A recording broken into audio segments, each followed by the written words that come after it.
Can we count this as I got it right? Can we count it as I guessed it? That's sick. That's fucked. Oh my god. Oh my god. Oh my lord. Jesus.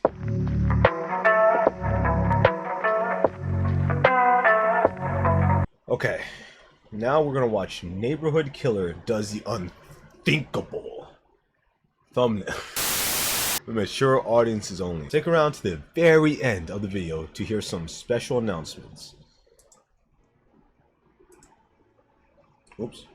Our stories typically have really big plot twists at the end, and today's story is no different. Just to then? Oh, you missed it. We just got done watching Cyrex. Why are all my videos like half volume? Is so unexpected, so abrupt, so shocking, so horrifying that I thought it would be interesting if you all tried to guess the ending as you're watching it, and you put your guesses in the comments section, and then we'll see if okay, let's all guess. Not now, but I'm gonna pause. I'm gonna ask y'all, so start thinking of some answers. I don't think anybody is gonna guess this one. But before we get into that story, if you're a fan of the strange, dark, and mysterious delivered story format, then you've come to the right place, because that's all we do, and we upload once a week. So, if that's of interest to you, please change the 4th song on the like button's sleep playlist to the loudest heavy metal death music you can possibly find. Also, please subscribe to our channel and turn on all notifications so you don't miss any of our weekly uploads. Okay, let's get into today's story. Between General and Ballin, who do you think has a better narrator? Oh, definitely Mr. Ballin. He really gets you hooked into it. I'm not saying General's bad. He's also really good. 1930, Raphael Pansardi and his wife Leonarda Cianciulli moved with their 4 young kids to a little town in northern Italy called Correggio. A terrible earthquake had destroyed the family's previous village and killed nearly all of their neighbors. Damn. So this family was feeling very lucky to be alive. But when they arrived in Correggio, they really had nothing, and were hoping that, the people of this town will just be very welcoming and generous and kind of help them get set up again. And the people of this town did exactly that. Correggio was this beautiful place inside of a fertile valley where people lived in these cottages surrounded by rice fields. That looks and beautiful. Trees. And the people who lived there were very tight-knit and looked after each other and cooked for each other and had parties together. I mean, this was a real community. And so when Raphael and Leonarda arrived, the townspeople immediately found them this cute little cottage by a stream with a whitewashed front door and a beautiful stone hearth for cooking, and there was an attached storefront on this cottage that they were giving them. And then on top of that, once the family had moved in, the family's new neighbors helped get Raphael a job, and they also helped Leonarda set up the attached storefront that was part of their cottage so she could sell her homemade soap bars out of this shop. And so very quickly, the family just completely fell in love with Correggio, especially 36-year-old Leonarda. Losing her home and her previous neighbors in that terrible earthquake had been a tragedy on epic scale, but it was far from the first tragedy that Leonarda had been forced to live through. Leonarda had been born into poverty. Her mother had actually come from a very wealthy family, but they had cut Leonarda's mom off when she became pregnant with Leonarda. And so when Leonarda's mom gave birth to her, she blamed Leonarda for their poverty and all of their problems. Damn. And so beat her relentlessly. And then on top of that, Leonarda's father died when she was very young. And so she was stuck at home being abused constantly by her mother. When Leonarda was 21, she met Raphael and fell in love with him, and he was a very kind and gentle man. He really made a very strong first impression on anyone who met him.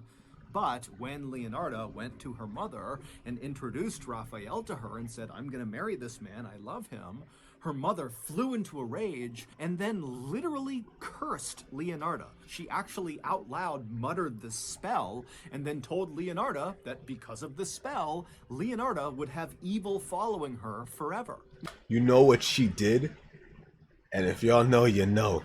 She said, "Curse Hameha." Okay. You know, it's kind of like a reference. In the Christian video that I did that, I was wearing a Spider-Man suit, and now I got a Spider-Man logo. It all comes back a full circle. We're living in a simulation. Wake up, people. Now, of course, Leonarda was very used to her mother's terrible behavior, and so she did not actually think she was at risk of this curse affecting her life in any way.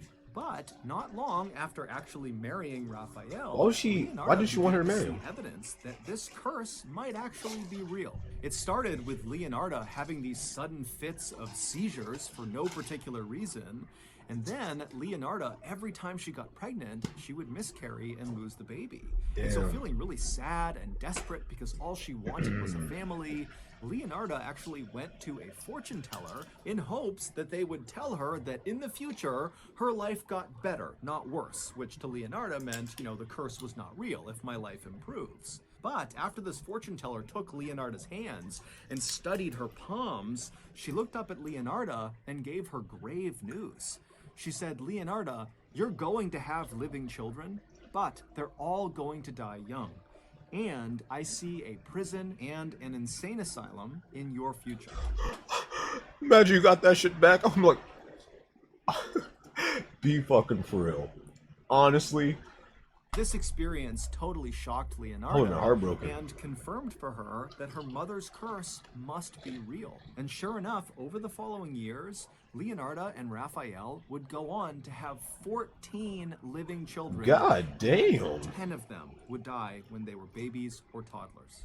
And so by the time Leonarda had arrived in Correggio with her family in 1930, she was absolutely petrified that her last 4 precious children would die because of this curse. And so in order to keep her kids safe, she basically never let them out of her sight, and then she also made sure they always adhered to these strange rules and beliefs that Leonarda had come up with about good and evil that were designed to somehow protect the kids from this curse. But the incredible show of generosity and support and kindness that Leonarda and her family had experienced when they arrived in Correggio had really done something to Leonarda. In fact, it really kind of changed the way she viewed the world. Suddenly, she was less concerned with this curse and how to protect her family from it, and instead, she was just kind of content. She felt safe. She felt happy.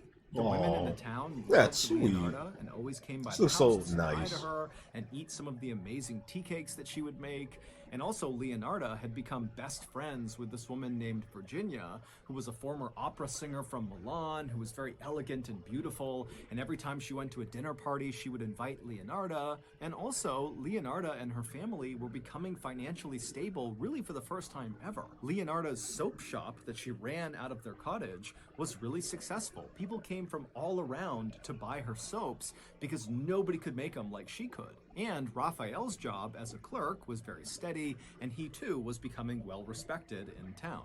And so because of how well this transition to Correggio that's nice, had been, man.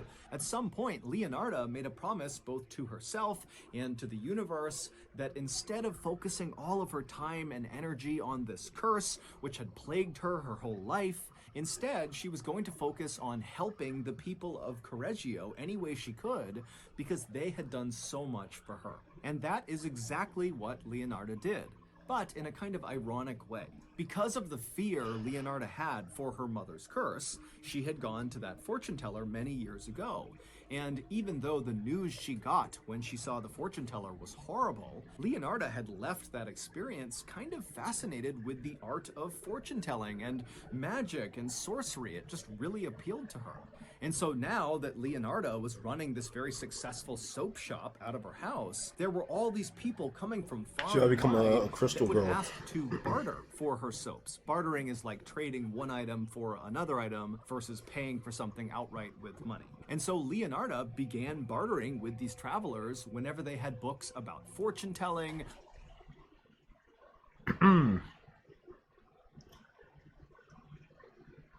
What the fuck is that? What is this? What the hell is this?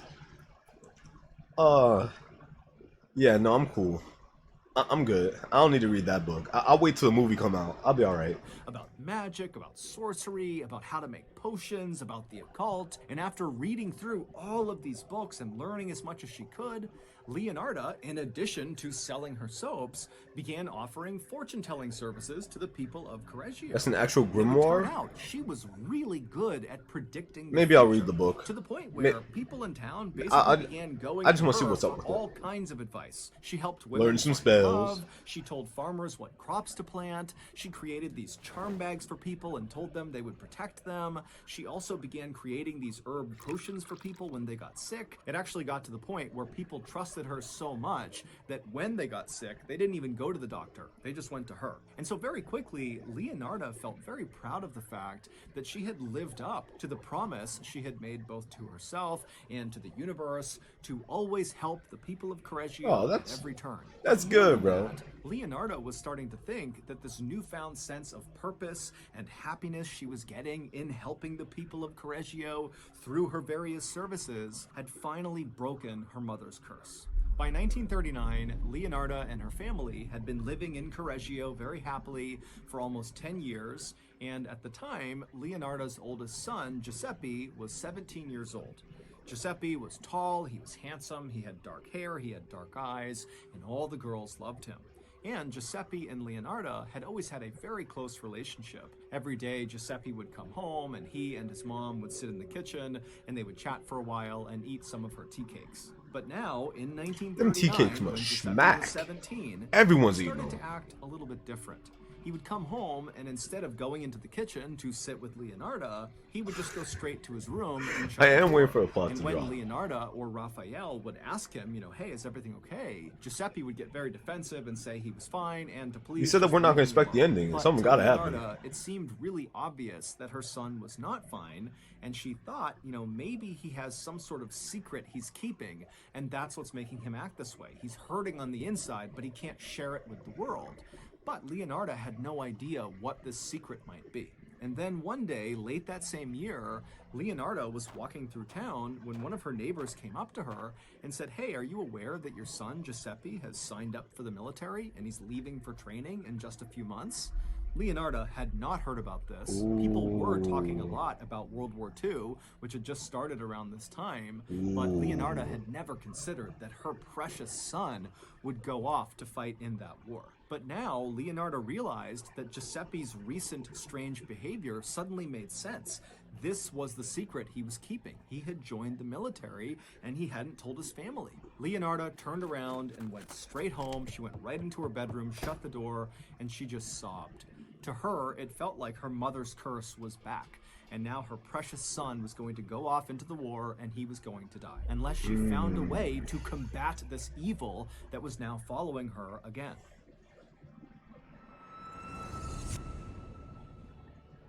Thank you to BetterHelp for sponsoring today's video. Growing up,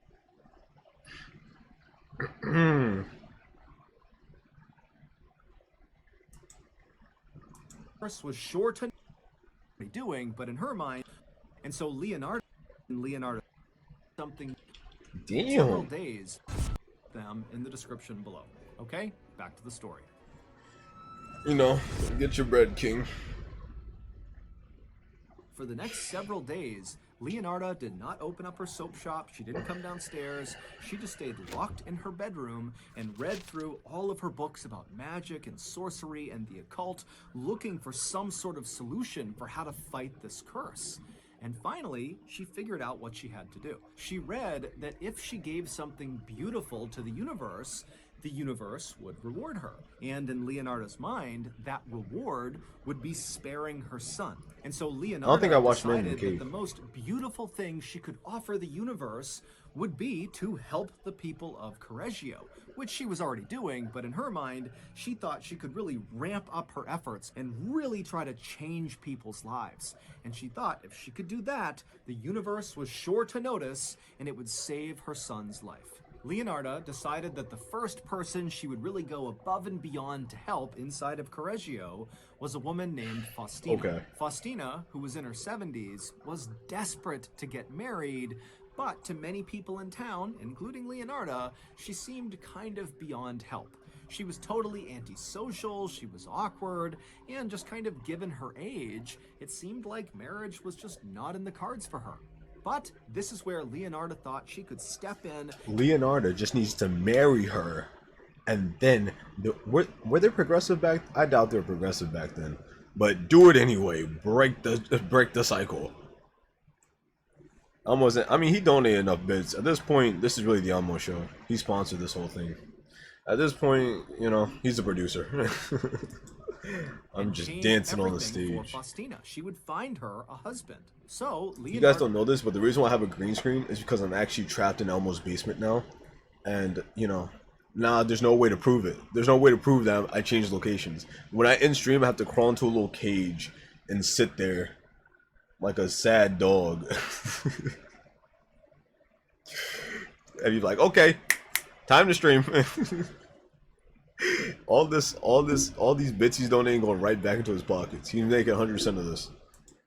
When'd you get a green screen? Told her about a friend of like, hers it was supposed to come here. It was supposed to come in today, but it came in like 2 days ago. So I think that was like Saturday. Yeah, Saturday. Who lived in a city to the north, who was yeah. also alone in his old These age. Pringles I have, there's someone underneath the desk handing me Pringles. They're like, okay, good, do it again, do another joke. They got a little taser next to my leg. It's like, now dance, do a little dance. And who was likely looking for marriage, and she could set them up if Faustina was interested. And so Faustina was immediately interested and wanted to meet this guy, but Leonardo did tell her that, you know, this guy, the reason he's not married is it's kind of difficult to be around. He's kind of a jerk, but he's got a wonderful heart. He means well. I think he'd be a great fit for you. And so again, Faustina's like, great, I want to meet him, I want to marry him, I'm ready. Damn. And then finally, the day came when Faustina actually went to this other town and met this guy in person, and they fell in love. And Faustina just moved right in with him, and before long, she was sending happy postcards back to Correggio, telling everyone about how happy she was and how thankful she was for Leonardo's help in setting them up. And so Leonardo was obviously thrilled, not only for her friend's happiness, but also it really felt like she had checked the box in terms of really going above and beyond to help someone in Correggio in an effort to get the universe to spare her son. When I went to the bathroom, he handed me a new script. It's like, now here, this is your new script. Start doing it. Right now, as we speak, he's typing up the next one for the next video.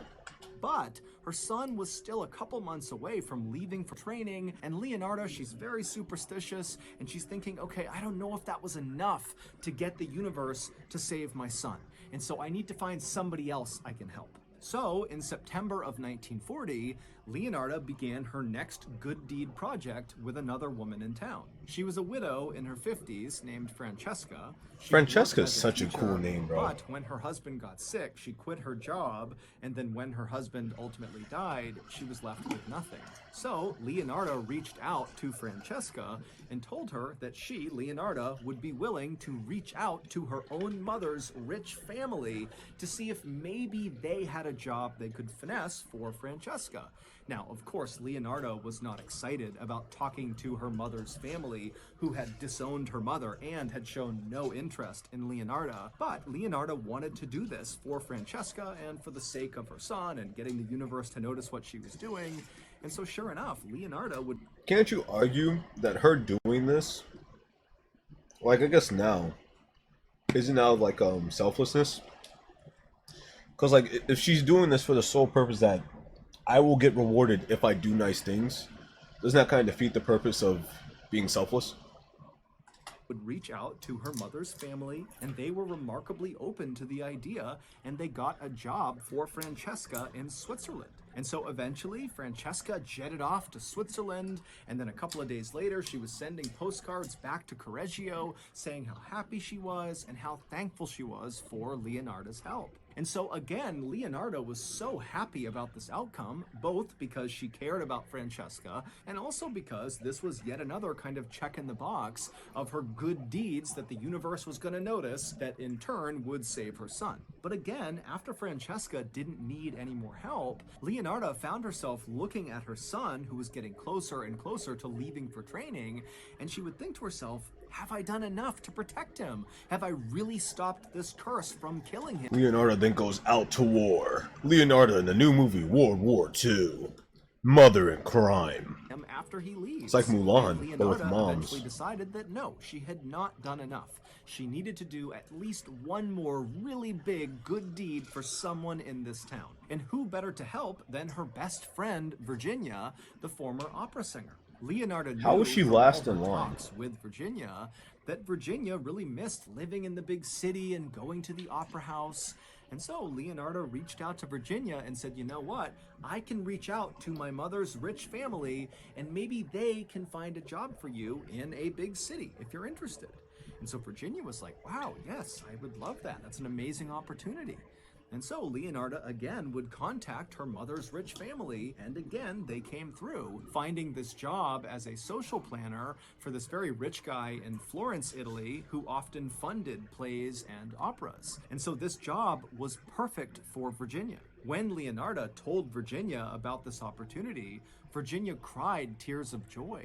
After packing up all of her things, Virginia made a stop at Leonardo's house to say goodbye and thank you, and the two women would hug and laugh and cry, they would drink wine together, and then finally, when it was time for Virginia to go, even though Leonardo was very sad, she was also quite happy, because finally she felt like this good deed was enough to get the universe to spare her son. However, Leonardo, being a very superstitious person, did have one more little thing she wanted to do with Giuseppe before he left for the military. And this little thing was her, Leonardo, bathing her son, her 18-year-old son, with a particular bar of soap, and then she also wanted to feed him a special kind of tea cake that she was going to make.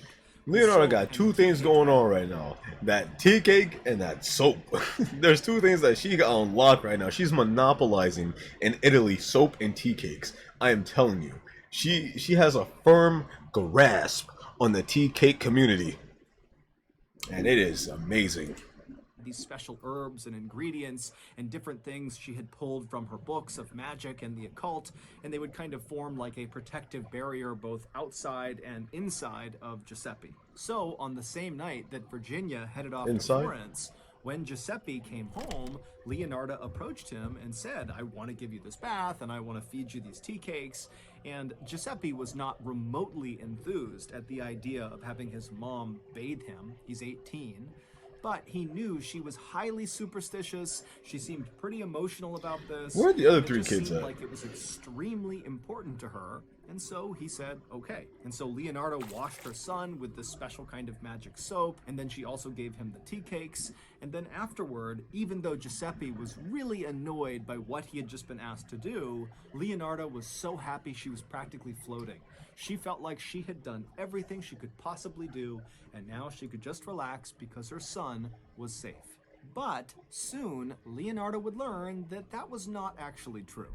A few days after giving her son the magical last bath and magical tea cakes, the police showed up at the front door of Leonardo's house. Oh, damn. When she opened the door and saw the police, she asked what was going on, and the police would say to her, hey, the three women that you supposedly helped that left town recently, they've all been reported missing by their families. They don't know. Oh, damn. And so Leonardo, she was Oh, no. shocked by this. And she said, no, that's not possible. I write to them all the time. I get postcards that come in very regularly from all of them. And then Leonardo went and got the postcards and showed the police, like, look, I'm talking to them. How could they possibly be missing? And so the police, they would look at these letters. Bree, what does it say? I don't read cursive. What are they saying? So you, this is a you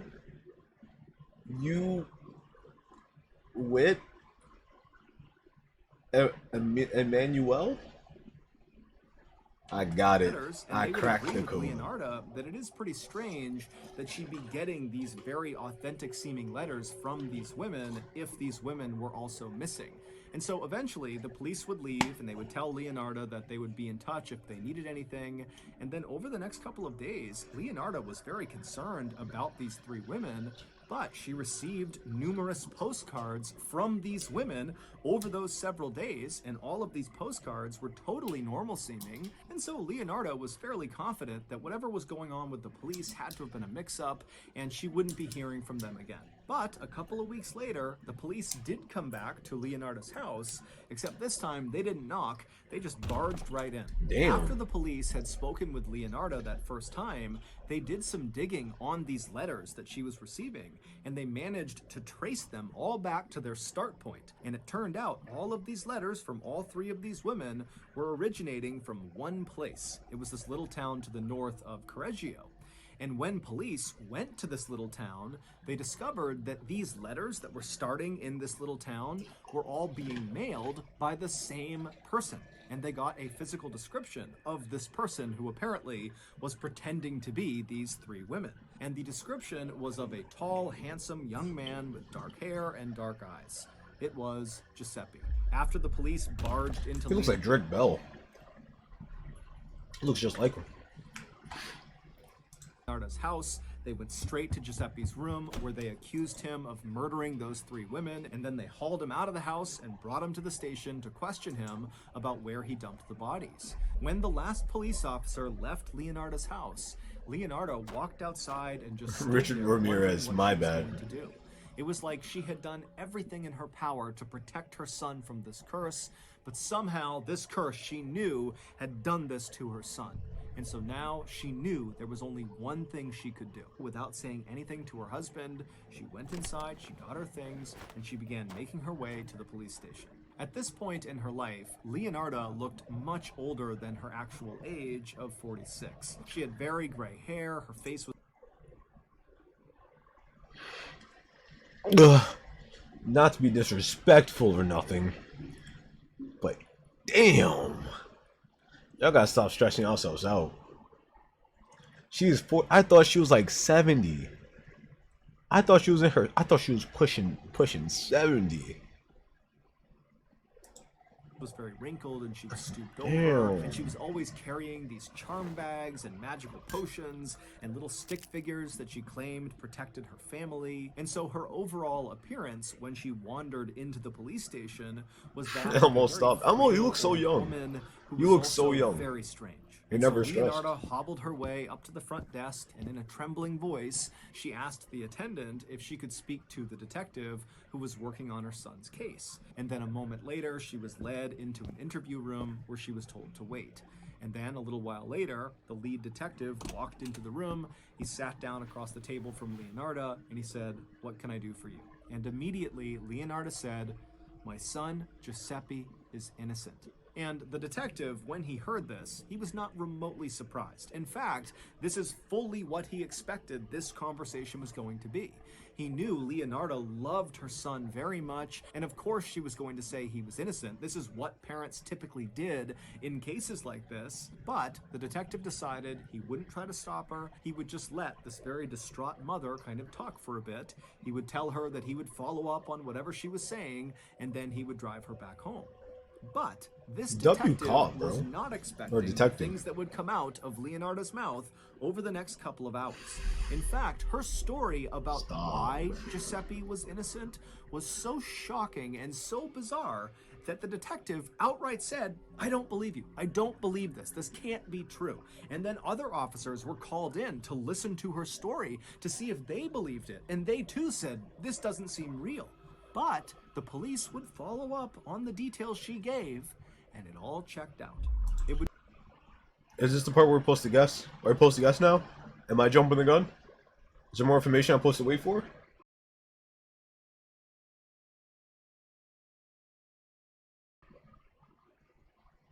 I think so. Turn out, back in late 1939, on the day that Faustina, the first woman that Leonarda pledged to help in order to get the universe to save her son, when Faustina was set to go north and meet her future husband, Faustina stopped by Leonarda's house to say bye.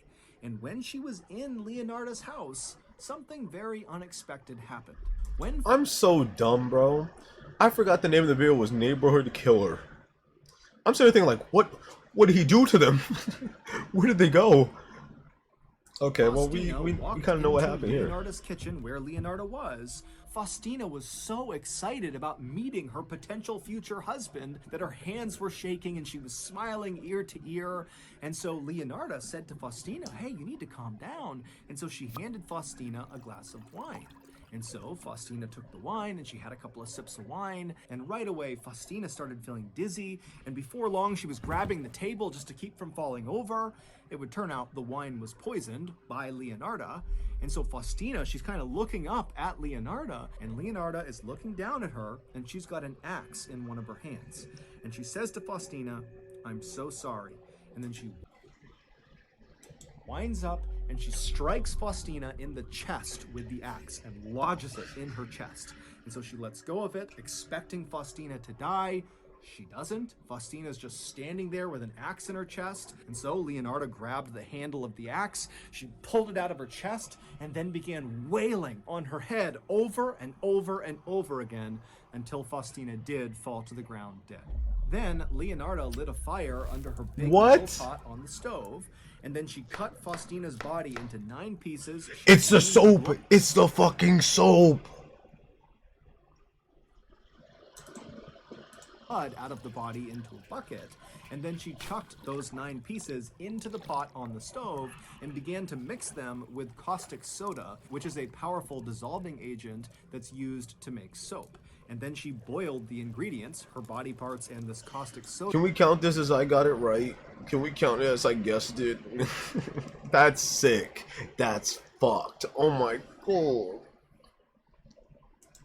For hours. I thought I misheard him when he said body slowly turned into oh, what a this horrible twist. black mush inside of this pot, and Leonarda was watching this the whole time, and she just had a look of total disappointment as this was happening. And then at some point she just took the pot off the stove and dumped the ingredients, Faustina's body, down the septic tank, and then Leonarda waited for Faustina's blood that she had dumped out to coagulate, which means it became semi-solid, and then she heated it up in the oven and then ground it into flour. And she would use that flour to make tea cakes, which she fed to her friends the next day, as well as her son, Giuseppe. Leonarda also asked her son to mail some letters for her from the little town to the north where Faustina had supposedly gone. These letters, of course, were written by Leonarda, pretending to be Faustina, to give the impression that she was still alive and well. And Giuseppe, when he was told to go mail these letters, didn't think anything of it. He was used to doing errands for his mom. Even though Leonarda basically got away with killing Faustina, her plan for Faustina had not really gone the way Leonarda had hoped. When she boiled Faustina's chopped up body parts and this caustic soda, they didn't really mix the way she wanted them to. Leonarda was convinced that the reason for this is because Faustina was too skinny, and so there wasn't enough fat on her body for the mix to be perfect. So Leonarda had come up with another elaborate story, this time for another woman, Francesca, about that job in Switzerland she got through her mother's rich family. And then she got her best friend. That was true, and when Francesca came by Leonarda's house to say goodbye to her, she was offered a glass of poisoned wine, and after she sipped from it, she became dizzy, and then Leonarda showed up with an axe and hacked Francesca to death. But again, when the body parts and the caustic soda were in the pot on the stove boiling together, they were still not coming together the way Leonarda wanted. And so again, Leonarda, with a look of disgust, just dumped the pot down the septic tank and wound up making tea cakes from Francesca's blood. Then the next day, she fed those tea cakes to her friends, as well as Giuseppe, and she also asked Giuseppe to send a few more letters from up north. These letters were, of course, from Francesca. Still feeling totally unsatisfied with how the last 2 killings had gone, Leonarda moved on to her third target, her best friend, Virginia.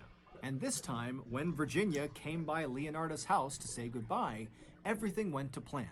Leonarda was able to poison Virginia, she killed her with the axe, she chopped her up, she put her in the pot, and this time, the 9 chunks of her body mixed beautifully with the caustic soda. And so after adding a few fine perfumes into the pot, Leonarda was finally able to create the thing that she had not been able to create. the soap that she's gonna wash her baby boy with. Oh my god. Oh my lord. Jesus. Oh boy. Bodies. Oh my lord. And that was a beautiful, rich, creamy bar of soap. She also, again, made tea cakes from Virginia's blood. That night, when Giuseppe came home, Leonardo demanded that she be allowed to bathe him with her magic soap, i.e. the soap made from Virginia's body. And so she did that. She scrubbed him with Virginia's body soap. And then while she was doing that, she fed him the tea cakes that were made from Virginia's blood. It would turn out Leonardo did in fact believe that in order to save her son from this curse, she would need to give something beautiful to the universe. And at first, she really had believed that the way to do that was by helping the people of Correggio above and beyond anything she had ever done before. But at some point during her interactions with Faustina, the first woman, Leonardo had decided that, you know what, that wasn't enough. She really needed to make sure that her son was going to be safe. And so the only way really that Leonardo could guarantee her son would be safe would be if she actually took a life and gave that back to the universe. That would save her son. The reason Leonardo wound up taking 3 lives and not just 1 life is because she also decided that as an extra protective measure, she wanted to make sure that she actually bathed her son, literally, in the body parts and kind of essence of the life she had taken. And so that's where the idea of the soap came in. However, the first 2 women, their body parts didn't mix right, and so she couldn't turn them into soap. But then Virginia came along, and her body did mix with the caustic soda, and so Leonardo was able to make her soap. She was able to bathe her son with Virginia's body and feed him Virginia's blood. And so in Leonardo's mind, she had done everything she could to protect her son at that point. Leonardo would ultimately be sentenced to 30 years in prison, as well as 3 years 30 years? insane That's asylum, just as the fortune teller had predicted.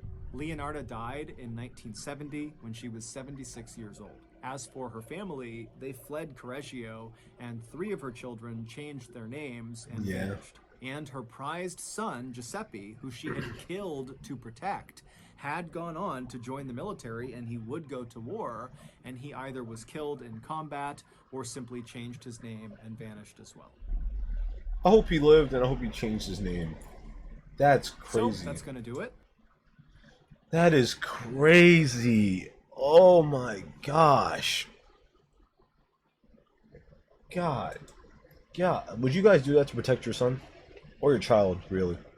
Would y'all go to that length? Me personally, I don't think I would. I don't think I would kill people just for the chance that my child was safe.